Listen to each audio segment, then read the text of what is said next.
بسم اللہ الرحمن الرحیم۔ السلام علیکم ورحمۃ اللہ وبرکاتہ۔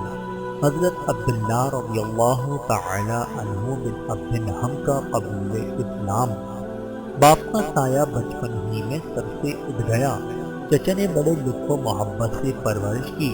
ٹوٹے ہوئے دلوں میں قبول حق کا مادہ زیادہ ہوتا ہے، اس لیے عبداللہ کا دل جس میں یتیمی نے بہت گداز پیدا کر دیا تھا، ہوش سنبھالتے ہی اسلام سے متاثر ہو گیا۔ چچا کافر تھے۔ انہیں جب معلوم ہوا کہ بھتیجے نے محمد صلی اللہ علیہ وآلہ وسلم کا مذہب اختیار کر لیا تو ساری شفقت و محبت بد مہری سے بدل گئی، اور عبداللہ سے کہا کہ اگر تم نے محمد کا دین قبول کر لیا تو کچھ دیا لیا ہے سب چھین لوں گا۔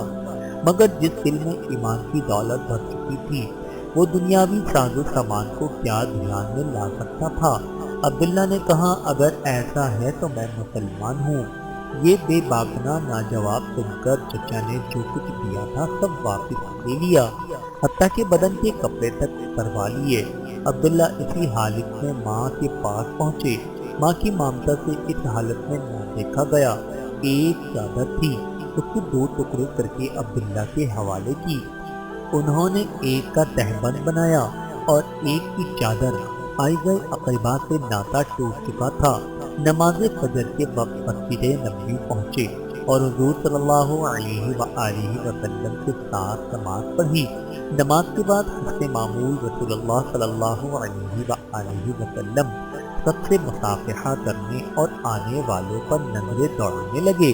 عبداللہ پر نظر پڑی، پوچھا تم کون ہو؟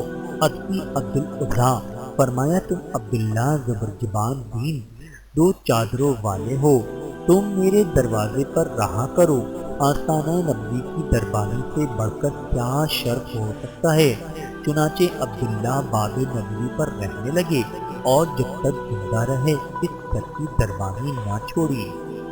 حضرت عبداللہ رضی اللہ تعالی عنہ پر اللہ رب العزت کی کروڑوں رحمتیں نازل ہوں۔